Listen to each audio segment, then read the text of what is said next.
Pa, ven.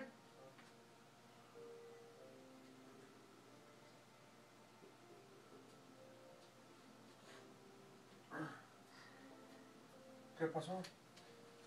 ¿Con qué le diste eso? Con el perfume. No, ya la quebraste, ¿no? ¿Pero qué pasó? ¿Por qué se puso así? No, ya quebró la pantalla. ¿La aventó? ¿El perfume? No. ¿Cómo? ¿No vieron el sonido? La hice así y lo... Ay, mi control. Yo sí oí como que... ¿Pero qué pasó? ¿Por qué me quiere jalar esta cosa? ¿Qué fue lo que pasó? Pues mira, andaba acomodando aquí, ¿verdad? Y luego de repente, ¡pum! Se me quebró acá.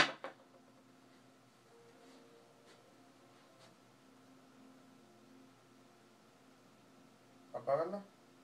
Yo sí oí, pero... No, quebró la pantalla. Uy. Oh, también otra carita. Oh, sí, esta es.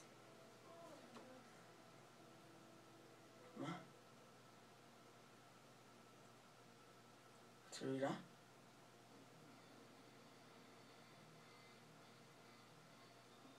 No.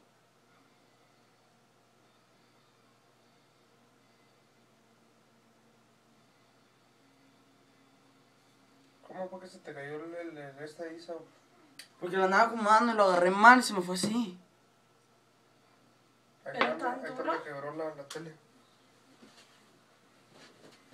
Aquí, mira.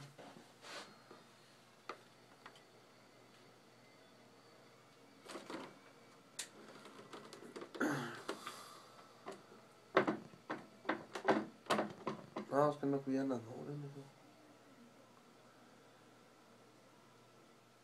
¿Es una así todo solito? I'm not laughing about it.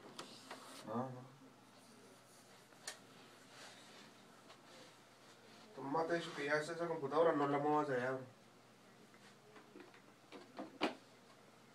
A ver, esta sí sirve. Les dije, yo sabía que algo estaba haciendo. Me volteé a ver y se hizo reír y le dije, eso no es todo solito.